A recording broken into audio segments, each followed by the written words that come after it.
If you don't believe you're worth anything, obviously your confidence is there. If you don't believe you're able to go do anything, obviously your confidence is there. Psychologists often call this self-efficacy, right? You just don't feel like you can, be efficacious or be a person who gets things done in the world because you don't believe in your ability. And last, confidence has a lot to do with your perception of where you'll be in the future. If you think you're gonna be broke and a loser in the future, obviously you're not gonna go for it today. We need to eliminate the negative self-talk, and an environment that's easy to get stuck in sometimes can be the negative self-talk. And there's so much negativity in the world, and if you don't actively work to shift your focus, to shift your thoughts and your mind, that negativity will consume you. And that's where the law of attraction comes in. Now, for me, it's about focusing less on what I don't want to happen in the future and actually focus on what I do want. And again, I think a lot of people focus on what they don't want too much. And you start to attract the things you're thinking about. I don't want this, I don't want that. Those things start to come to you. You start to see them. Where your focus goes, your energy flows. And so if you're focusing on the negative, guess what's going to happen? Your energy is going to go to the negative, and everything is going to be negative because that's where your focus is. That's where your energy is flowing. Listen to me. If you think about that thing, you concentrate on winning. You concentrate on dominating. Listen to me. Whatever you focus on, when your focus goes, your energy flows. And so we going to think about what we're thinking about. You hear me? We're going to think about what we're thinking about. And when we think about those things which are pure, listen to me, come on. That stuff that's true, right? Whatsoever things are pure, whatsoever things are true, whatsoever things are lovely, whatsoever things of a good report. Are you hearing me? Meditate on this stuff. Focus on this stuff. It don't mean negative things won't happen, but we're not focusing on it. Are you hearing me? It don't mean that negative things won't transpire, that as you go through the day, something bad won't happen, but we're not going to meditate on it. We're going to focus on what's positive. We're going to focus on what's good, right? And when we focus on that, that's where our energy is going to go. And what's going to happen is the outcomes are going to reflect our thinking. Instead of focusing on what's wrong with you, start focusing on what's right with you. You may have weaknesses. You've made mistakes. We all have. But there's a lot more right with you than there is wrong with you. Dwelling on the negative doesn't help you to do better. Beating yourself up for past mistakes doesn't move you forward. The better you feel about yourself, the better you'll do. The more you like yourself, the further you'll go. You can't give away what you don't have. If you're in turmoil on the inside, mad at yourself, critical, condemned, that's what you have to give. If you're hard on yourself, you'll be hard on others. If you don't forgive yourself, you won't forgive others. If you don't get along with you, how can you get along with your family? The best thing you can do is start being for you. When you love yourself, then you can love others. When you're kind to yourself, then you can be kind to others. It starts with you. Well, Joel, I have all these faults, these weaknesses. Once I overcome, once I learn to control my temper, be more disciplined, quit saying things that I shouldn't, then I won't be down on myself. If you're waiting to perform perfectly before you feel good about who you are, you'll be waiting your whole life. You have to accept yourself while you're in the process of changing. Our mind is the control tower of our life. Whatever happens in our life starts right here. All of our decisions are there. And the truth is, whatever we are today is the result of what we've been thinking about all those years. The Bible says, as a man thinketh in his heart, so is he. So if you don't like what's going on around you, maybe you should ask yourself the question, what am I thinking about? What do I think about myself? What do I think about other people? Because what we think about is really what controls us. For example, our relationship to God, our relationship to each other, our sense of direction in life, whatever we accomplish, our failures in life, all of that is a result of the way we think.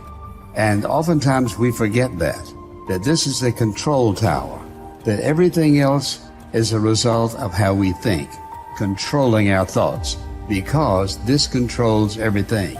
And that's where our thoughts are from. How do I control this control tower of my life? One of the ways you overcome whatever that sin is in your life or whatever's going on, one of the ways you overcome this thinking is by asking yourself some very impacting questions. Not just questions, but questions that'll make a difference in your life. And I would just encourage you to write these down. You ask yourself these questions about whatever you're thinking.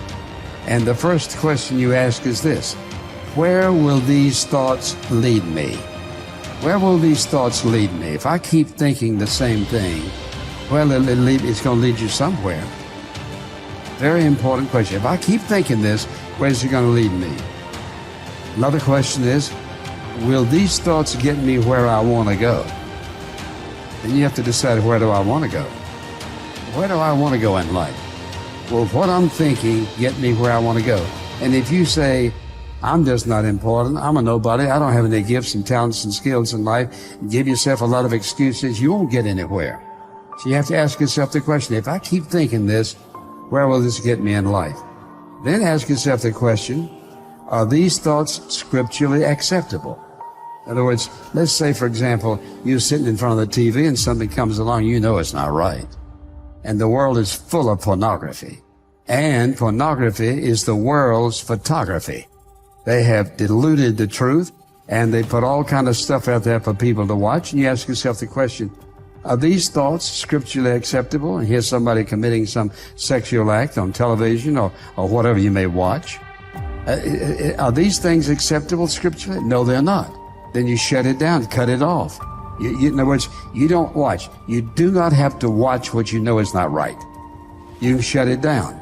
Somebody says, but I'm so weak. You're weak because you're talking about being weak.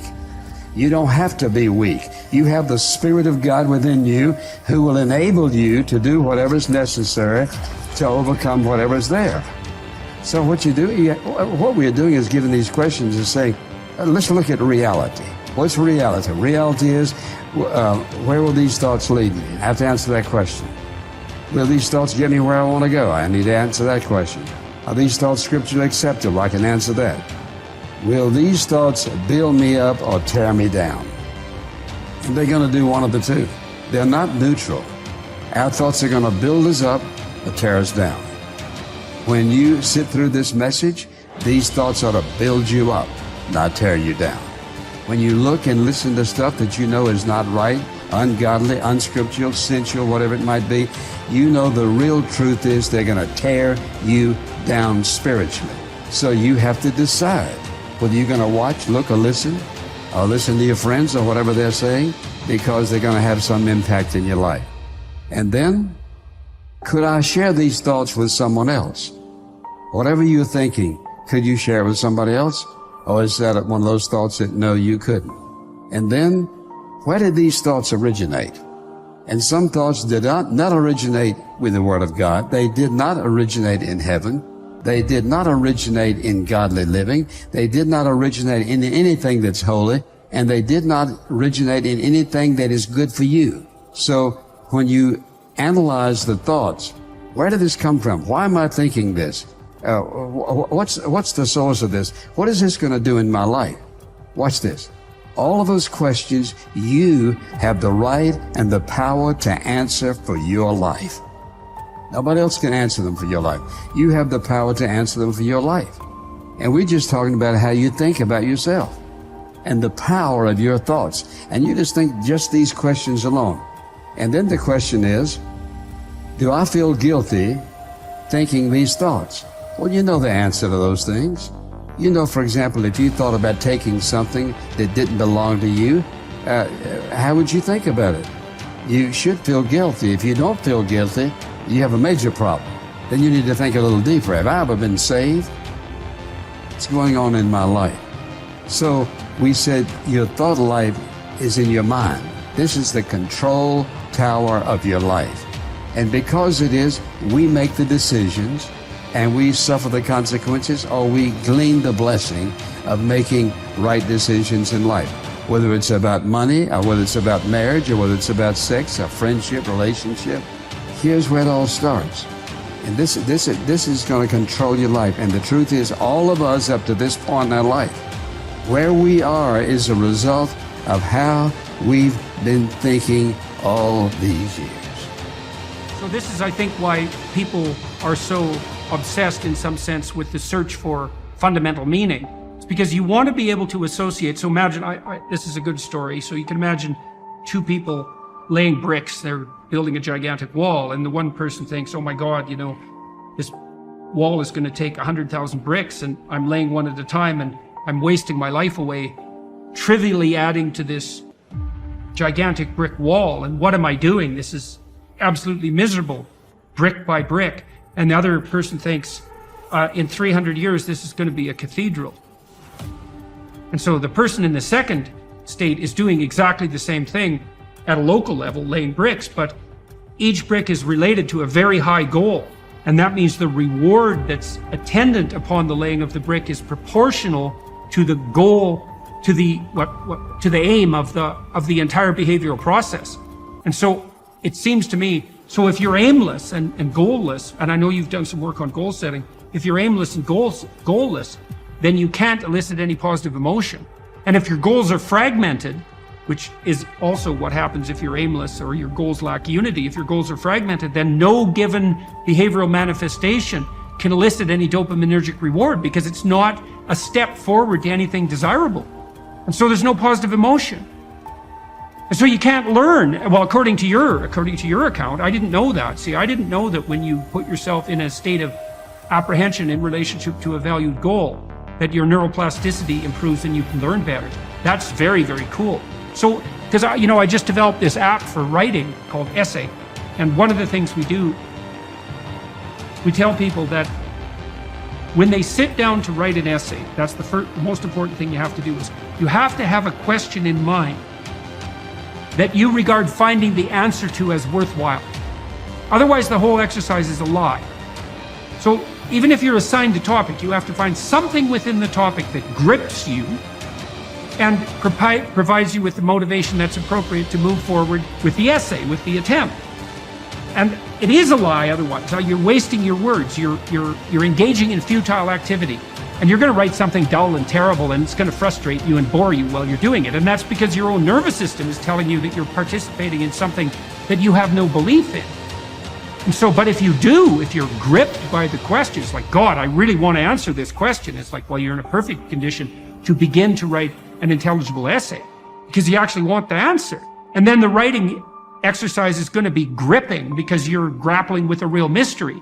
And that's so cool if doing that also puts you in a state where you're much more likely to learn, which makes sense, right? Because if you're doing something important and you seem to be moving forward, that's a really good time to learn.